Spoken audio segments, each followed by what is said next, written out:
10 दिन नेपाल घूमने का कितना खर्चा आएगा? Flights, hostels, hotels, food, transport and SIM card, सब कुछ आपको इस वीडियो में बताओगी। मैंने अगर एक लिप बाम भी लिया है या पानी की बोतल या कहीं पे अगर मैंने चाय भी पी है 20 रुपए की, तो वो भी मैंने इस लिस्ट के अंदर ऐड किया हुआ है ताकि आपको रियलिस्टिक बजट मिल सके। वैसे आप फुल वीडियो के अंदर याद रखना कि इंडिया का 100 रुपए यानी नेपाल का 160 रुपए होता है। ओके तो स्टार्ट करते हैं डे 1 से। सबसे पहले flights. Mumbai to Kathmandu via Delhi की फ्लाइट मुझे पड़ी थी 7,319 रुपए में एंड काठमांडू से डायरेक्टली मुंबई आने की फ्लाइट 9,721 रुपए में। अगर मैं मुंबई से काठमांडू ट्रेन या बस से जाने का प्लान करती हूँ तो मुझे 36 घंटे से ज्यादा बस एंड ट्रेन का ट्रैवल करना पड़ता। बस 4-5 हजार रुपए के अंदर मैं काठमांडू तक पहुंच जाती मुंबई से, या उससे भी शायद कम में। लेकिन बहुत सारा बॉडी पेन लेके मैं पहुंचती Kathmandu. So it's up to you, choose comfort या पैसे बचा लो। काठमांडू पहुंचने के बाद मैंने बेड एंड पिलो हॉस्टल लिया था जो कि मुझे 281 रुपीज के अंदर मिला था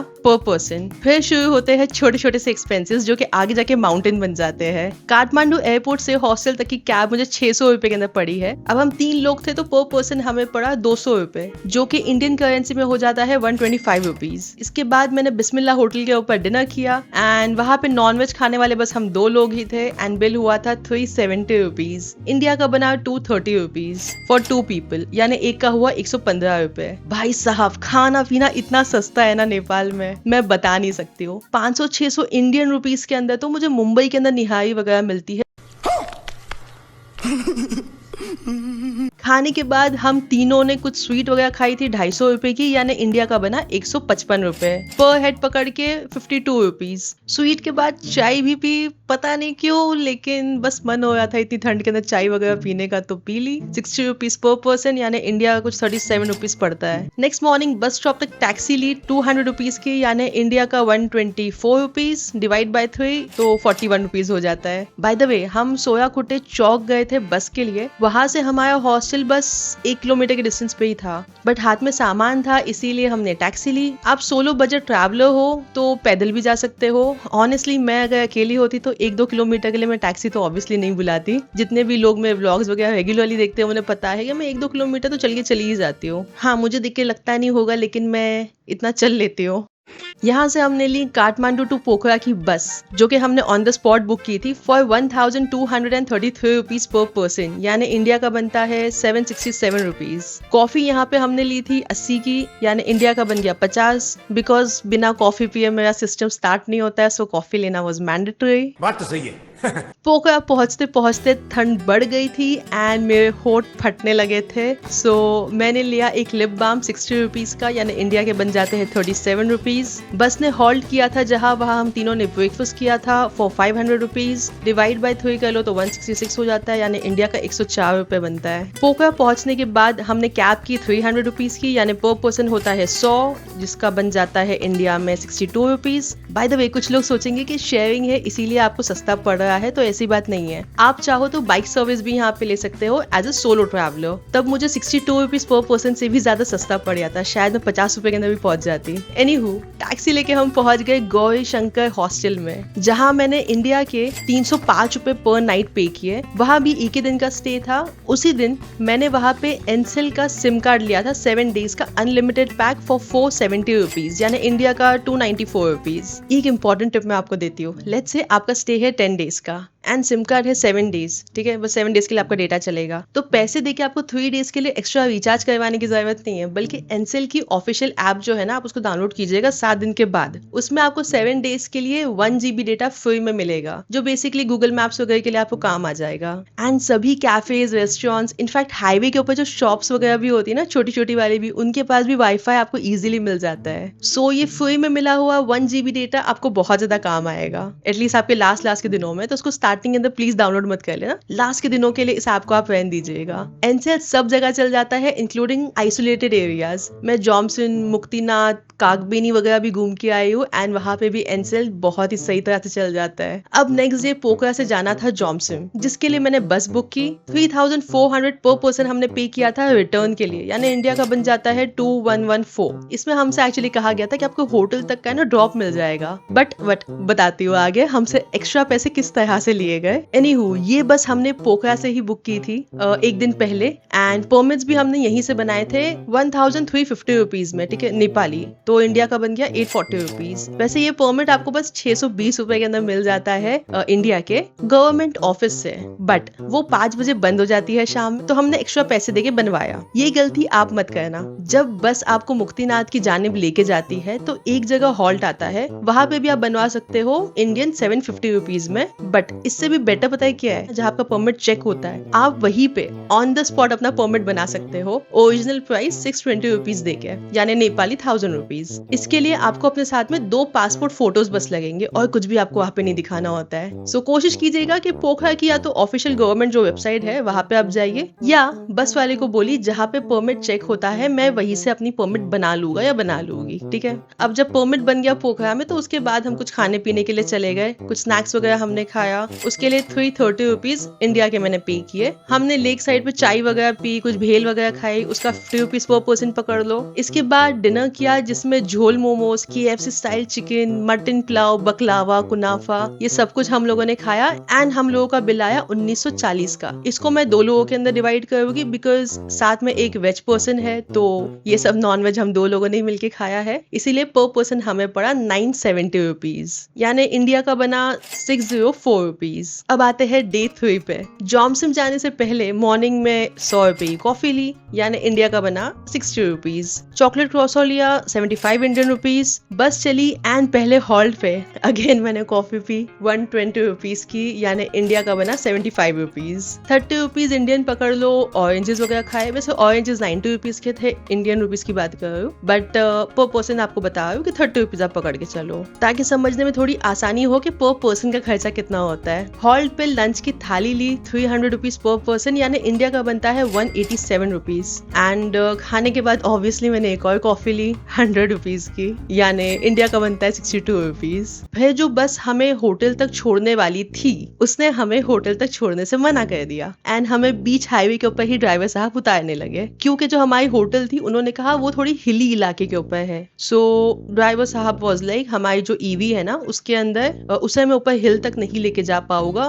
उसमें दिक्कत होगी। एंड बाय द वे हम बहुत जगह 1-1 घंटा हम लोगों ने हॉल्ट किया हुआ है ताकि इनकी ईवी चार्ज हो सके। आप लोगों ने ब्लॉक के अंदर ऑलरेडी शायद देखा होगा। एंड अब वो हमें बीच हाईवे के अंदर ही उतारने लग चुके थे। थैंकफुली सबके सब पैसेंजर्स ने उन्हें रिक्वेस्ट की, तब जाके उन्होंने हमें ऊपर तक छोड़ने के लिए हामी भरी, लेकिन वो भी फ्री ऑफ कॉस्ट नहीं, उसके लिए उन्होंने हमसे 1000 रुपए अलग से लिए, यानी 622 रुपीज अपने इंडिया का बनता है। अगर मैं डिवाइड करूँ तो 208 रुपया पर हेड हमें आया, सिर्फ हाईवे से अपने होटल तक जाने के लिए। अभी मैं गाली नहीं दे सकता। नहीं, गाली नहीं देना। फैमिली देखती है, वरना मैं ऐसे बाय द वे ये बस की टिकट्स ना हमें ऑनलाइन या डायरेक्ट बस स्टॉप से मिल सकती थी, बट हमने यहाँ प्राइवेट बुकिंग ऑफिस से लिया था ताकि हमें कोई रैंडम बस स्टॉप के ऊपर ना छोड़ा जाए, बल्कि हमें हमारी होटल तक का ही ड्रॉप मिले। ये वाली बात ना बुकिंग के वक्त वहाँ पे जो शख्स बैठे हुए थे मैंने उनसे भी क्लियर की थी, बट देखो जब टूरिस्ट से उनको पैसे निकालने होते हैं तो कैसे भी निकाल ही लेते हैं।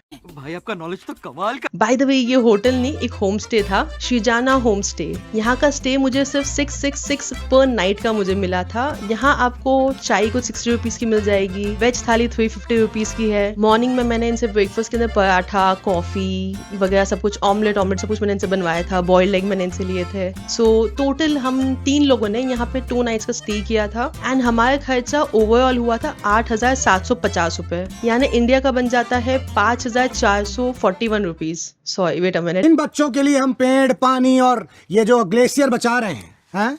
मैं तो कहता हूँ ग्लेशियर को पिघल जाने दीजिए, ये साले डूब के मर जाएंगे।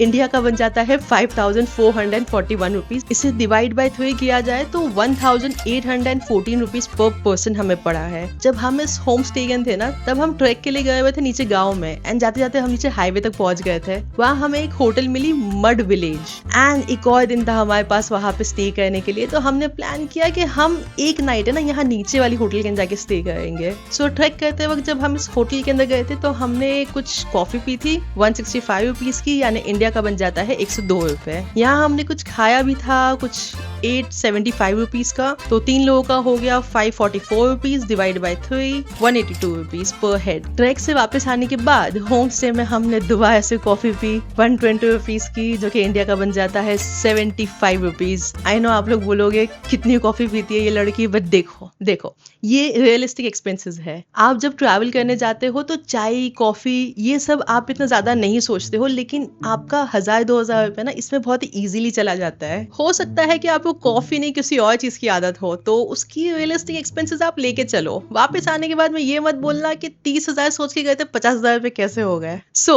डे 3 and 4 हमने शुजाना होटल के अंदर स्टे किया, आई मीन होम स्टे के अंदर हमने स्टे किया। अब बात करते हैं डे 5 की। इस दिन के लिए ना हमने प्राइवेट कैब बुक की थी फॉर 6,500 रुपीज, यानी इंडिया का बन जाता है 4042, यानी पर हेड इंडियन रुपीज के हिसाब से मुझे लगा 1348 रुपीज, जिसमें हमें सबसे पहले जॉमसम के हॉस्पिटल के लेके गए। वैसे हम लोग जॉमसम से कुछ 20 किलोमीटर्स अवे हमारा स्टे था जो ये श्रीजाना है। सो हमें वहां जाके सबसे पहले ऑक्सीजन लेना था, मेडिसिन वगैरह लेनी थी। अगर आप भी जाने वाले हो मस्टैंग साइड के ऊपर तो ये वाला जो वीडियो है इसको आप याद से देख लीजिएगा, ये आपको काफी ज्यादा हेल्पफुल लगेगा। मैंने मेडिसिन के प्राइजेस वगैरह सब कुछ यहाँ पे बताए हुए हैं। इस कैब के पैकेज के अंदर हमें मुक्तिनाथ टेम्पल, कागबेनी, मायफा विलेज सब कुछ घुमाया गया। वैसे ड्राइवर साहब ने हमें डुम्बा लेक भी रिकमेंड किया था फॉर 1500 नेपाली रुपीज एक्स्ट्रा लेके, बट जो मेरे साथ में मेरा फ्रेंड था उसकी तबीयत बहुत ज्यादा खराब हो गई थी, वो उल्टी पे उल्टी। सो या हम लोग वहां से फिर जल्दी ही निकल गए। बट ऑनेस्टली 1350 पर हेड के हिसाब से हमें बहुत ही बढ़िया जगह दिखा दी गई थी। बाय द वे मुक्तिनाथ जाते वक्त ना हमने हॉर्स राइडिंग भी की थी 250 रुपीज पर पर्सन में, यानी इंडिया का 155 रुपए बनता है। छोटा सा राइड था लेकिन मजा आया। मुक्तिनाथ के बाद ना हमने एक छोटा सा लंच स्टॉप किया था जहाँ पे मैंने तुक्पा लिया था 150 रुपीज का, इंडिया का हो जाता है 93 रुपीज। मायफा विलेज में मैंने थोड़ी सी शॉपिंग की थी जिसमें मैंने कॉफी पी, ड्राइड एप्पल्स लिए थे, ब्लैक पेपर लिया था, 2 रेड बुल ली थी, 2 एप्पल जूसेस, सब मिला के कुछ 1140 रुपए हुआ था, यानी इंडिया का 709 रुपए। इसमें पर पर्सन नहीं पकड़ सकते हैं बिकॉज ज्यादातर सामान मेरा ही था, बस कॉफी, रेड बुल, जूस हम लोगों ने, बस ठीक है आप 709 रुपए मेरे अंदर ही पकड़ के चलो, ठीक है। इसके बाद हम दोबारा से अपनी न्यू होटल पहुंचे, वो मड विलेज, जहां हम एक्चुअली ऑलरेडी शिफ्ट कर चुके थे सुबह मुक्तिनाथ निकलने से पहले। वहां हमने कॉफी पी 165 रुपीज की, जो कि इंडिया का होता है 102 रुपए। इस होटल के चार्जेस ना वैसे 1500 रुपीज थे अगर एक रूम के अंदर एक ही इंसान है तो, एंड 2 लोगों के लिए थे 2000 रुपीज। अब जो मेरे साथ थे वो एक्चुअली कपल थे तो उनके लिए अलग से रूम लिया गया था, तो 1500 के हिसाब से मेरा बन जाता है 933 रुपीज एंड उनका होता है 1244 रुपीज। बट वहाँ हमें उस होटल के ओनर मिले जिन्होंने जो मेरा वाला स्टे था वो बिल्कुल फ्री करवा दिया, सेइंग कि पूरा होटल फिलहाल खाली है, so I am charging just for 1 room, यानी उन लोगों के रूम के लिए। लाइक देखो, एक जगह हमसे एक्स्ट्रा पैसे लिए गए एंड दूसरी जगह हमें होटल ही फ्री में दे दिया गया। सो इसका मैं कोई भी कॉस्ट वैसे ऐड नहीं कर रही हूँ क्योंकि ना मुझे कोई कॉस्ट नहीं लगी, बट आपको होटल के प्राइजेस मैंने बता दिए हैं ताकि आप अपना बजट अकॉर्डिंगली बनाओ। वैसे नेक्स्ट डे हम दोबारा पोखरा के लिए निकलने वाले थे, लेकिन यहाँ पे हो गई स्नोफॉल। सो जहाँ से हमारी बस स्टार्ट होने वाली थी मुक्तिनाथ से, सभी पैसेंजर्स को वहां से पिक करते करते आने वाली थी हम तक, एंड देन हमारे बाद जॉमसम से निकलेगी पोखरा के लिए। वो गाड़ी एक्चुअली मुक्तिनाथ के ऊपर ही फंस गई थी स्नोफॉल की वजह से, एंड हमें इस वजह से एक और दिन अपना यहाँ पे एक्स्ट्रा एक्सटेंड करना पड़ा था। सो इस दिन का भी उन्होंने एक्चुअली रूम का कोई पैसा नहीं लगाया, बट हाँ हमने 2 दिन जो वहाँ पे स्टे किया था वहाँ पे खाया पिया, उसका हुआ था 3160 रुपीज, यानी इंडिया का बना 1965 रुपए, तो इंडिया का हो जाता है 655 रुपीज पर पर्सन। इसके बाद फाइनली स्नोफॉल खत्म हुआ एंड हम डे 7 को निकल पड़े पोखरा के लिए। पोखरा जाते वक्त सबसे पहला हमने जो हॉल्ट लिया वहाँ हमने दाल चावल खाया 400 रुपीज का, जो कि इंडिया का बन जाता है 249 रुपीज। वैसे अपनी इच्छा से मैंने सुबह 10:30 बजे दाल चावल नहीं खाया है, बट इनके पास और कोई ऑप्शन ही नहीं होता है, वो भी बस वाले एडवांस में आपको बोल देते कि ये खाना है तो अभी से बता दो, नहीं तो जब बस वहां पे रुकेगी ना तो आपका खाना रेडी नहीं होगा, सो आपको एडवांस में पहले यहीं से ऑर्डर दे देना होगा। सो ठीक है, सुबह मैंने दाल चावल खाया एंड उसके बाद मैंने पी कॉफी, इंडिया का बनता है 62 rupees, and at this point nobody should जज me, okay, my life, my coffee and my rule. रास्ते में जाते जाते मैंने थोड़ी सी शॉपिंग की एक और हॉल्ट के ऊपर जहाँ पे इनकी ईवी वगैरह चार्ज हो रही थी। वहां से मैंने चीज वगैरह लिया, चिप्स लिया, जिसका हुआ 300 रुपीज, इंडिया का बनता है 187। पोखरा पहुंचने के बाद हमने सेम हॉस्टल लिया फॉर 1 नाइट स्टे, जिसके 305 रुपए पे किए इंडियन रुपीज में। ओरिजिनली प्लान था कि पोखरा से बाइक रेंट करके हम जाएंगे गैंगटॉक विलेज, क्योंकि हम लोग स्नोफॉल के अंदर ऑलरेडी फंस चुके थे, सो वो एक दिन हमारा वेस्ट हो गया। सो हमने प्लान किया अब हम पोखरा के अंदर ही चिल करेंगे। वहां हमने डिनर किया, थोड़ा बहुत स्नैक्स वगैरह खाया, फेवा लेक वगैरह गए। सो इन सब चीजों का खर्चा हमारे पर हेड हुआ 954 रुपीज, इंडियन रुपीज में बाय द वे। एंड मैंने वहां से थोड़ी सी शॉपिंग भी की। मैंने 5000 रुपए के वहां से ट्रैकिंग के शूज लिए, हाँ इंडियन 5000 रुपए। एंड कुछ और भी मैंने पॉन्चो वगैरह वहां से लिया था। तो आप टोटल शॉपिंग का 6000 रुपए पकड़ के चलो, ठीक है, इंडियन रुपीज। काठमांडू के लिए हमने उसी रात में बस बुक कर ली थी एक दिन पहले, जिसका हमने पे किया इंडियन रुपीज में 830 रुपीज। पोखरा से काठमांडू जाते वक्त मैंने सबसे पहला जो हॉल था वहां मैंने लिए नूडल्स एंड चाय 190 रुपीज के, यानी इंडिया का 118 रुपए बनता है। एंड ऑफ कोर्स उसके बाद मैंने कॉफी भी ली 62 रुपीज, इंडियन रुपीज। इसके बाद हम पहुंचे काठमांडू के सेम हॉस्टल में जहां से हमने स्टार्ट किया था, बेड एंड पिलो। वहां हमने इस मरतबा पे किया 420 रुपीज पर हेड। यहाँ हमने 2 नाइट के लिए स्टे किया था, यानी 840 रुपीज हो गया टोटल। अब आप सोचोगे फर्स्ट टाइम तो पैसे कम हुए थे, इस बार ज्यादा क्यों हो गए? बिकॉज फर्स्ट टाइम हमने डॉर्मेटरी बुक की थी एंड इस बार हमने प्राइवेट रूम लिया था। इसके बाद हम डिनर करने के लिए गए। 1720 रुपीज डिवाइड बाय 3, 574, जो इंडिया का बनता है 357 रुपीज। डे 9 पे आते हैं। सुबह चाय पी 30 रुपए की, यानी इंडिया का बना 19 रुपए। एंड उसके बाद चले गए काठमांडू दरबार स्क्वायर। यहाँ पे नेपालीज का जाना बिल्कुल फ्री है, लेकिन हम इंडियंस के लिए 500 रुपीज पर पर्सन आपको देने होंगे, यानी इंडिया का बन जाता है 310 रुपए। 2-3 घंटे घूमने के बाद हमने बाहर आके लस्सी पी। हाँ, कॉफी नहीं मिली तो इस बार लस्सी पी ली। इसके लिए मैंने पे किए 50 रुपीज, यानी इंडिया का बनता है 31 रुपीज। वहां से कैब ली चंद्रागिरी तक पहुंचने के लिए, जहाँ पे केबल कार वगैरह चलती है, उसके लिए 800 रुपए दिए, यानी 3 लोगों का हो गया 266 रुपीज, यानी इंडिया का बना 166 रुपीज। अगेन आप अकेले हो तो कैब की जगह बाइक टैक्सी ली जा सकती है, आपको कॉस्ट ऑलमोस्ट सेम ही पड़ेगी। वहाँ पे केबल कार का है पर पर्सन 1320 रुपीज, यानी इंडिया का बन जाता है 820 रुपए बोथ पेज। व्यू टावर का 50, बर्गर वगैरह मैंने खाया था 350 का, कॉफी 80 की, पाइनएप्पल लिया था 120 का। एंड चंद्रागिरी से वापस आते वक्त प्राइवेट कैब बुक नहीं हुई, तो हमने लोकल टैक्सी वगैरह भी जब पूछी तो बहुत ज्यादा हमें महंगे पैसे बोल रहे थे, मतलब कुछ 1500-2000 पे हमसे कुछ चार्ज वार्ज करने लग रहे थे। सो हमने एक लोकल बस वहां पे ले ली, जिन्होंने हमसे 80 रुपीज चार्ज किया पर पर्सन। इन सब का टोटल होता है 680 रुपीज, यानी इंडिया कुछ बन जाता है 423 रुपीज। इसके बाद हम अपने हॉस्टल पे आए, तैयार हुए, कैब से गए पशुपतिनाथ एंड वापस आए 80 रुपीज पर हेड के अंदर, इंडियन रुपीज। पशुपतिनाथ पहुंचने में इतना ज्यादा लेट हो चुका था कि टेम्पल तब तक बंद हो गया था, सो हम मेन गेट से ही वापस आ गए। सो अगर आप पशुपतिनाथ टेम्पल जाना चाहते हो तो इवनिंग में 9 बजे से पहले पहले चले जाना, एंड मॉर्निंग में कुछ सुबह 6 बजे ओपन होता है। ये मुझे वहाँ के जो वॉचमैन साहब है उन्होंने मुझे बताया है, ये सब टाइमिंग वगैरह। अगर टाइमिंग से रिलेटेड कुछ भी अलग इन्फो है आपके पास तो नीचे कॉमेंट के अंदर मुझे बता दीजिएगा, ताकि और भी लोगों को पता चल जाए वहां जाने की टाइमिंग क्या है। बिकॉज आई नो बहुत सारे लोग काठमांडू पशुपतिनाथ के लिए ही जाते हैं। एंड इसके बाद हम वापस थामिल आ गए, जहां मैंने डिनर किया 242 रुपीज का।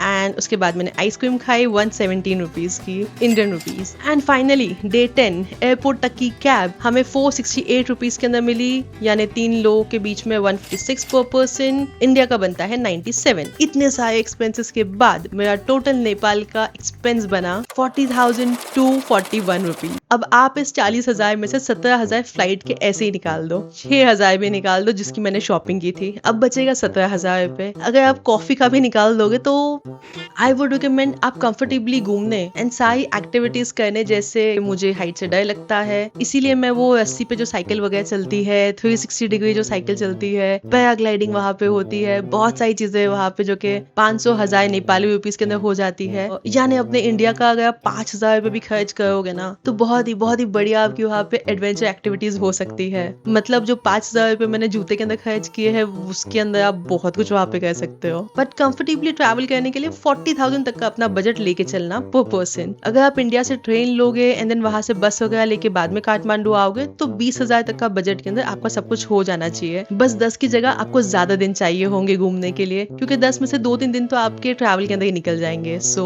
Choice is your. हाइप का बटन अगर आपको मिल जाए तो दबा देना इस वीडियो के ऊपर, नहीं तो ठीक है। कमेंट के अंदर बताना आपको सबसे ज्यादा इस वीडियो के अंदर कहाँ पैसे बचाना सही लगा एंड कहाँ ज्यादा पैसे खर्च किए आपको लगा। फ्लाइट्स कोई नहीं बोलेगा, वो कंफर्ट एंड टाइम बचाने का पार्ट है, ओके। उसके अलावा बताना। नेक्स्ट ट्रिप बहुत ही ज्यादा बढ़िया जगह के ऊपर होने वाली है, जिसके लिए मैं बहुत बहुत ज्यादा एक्साइटेड हूँ। मैं लिटरली 2 साल से इस जगह के ऊपर जाना चाहती थी, लेकिन कभी बेकसी तो कभी बेबसी, दोनों ने ही वक्त ब वक्त मेरा काम बजाया है। लेकिन इस बार मैं पक्का जाके रहूंगी एंड सबके सब अपडेट्स अपने इंस्टाग्राम हैंडल के ऊपर डालती रहूंगी। सो फॉलो कर लीजिएगा मुझे। मिलती हूँ नेक्स्ट वीडियो में।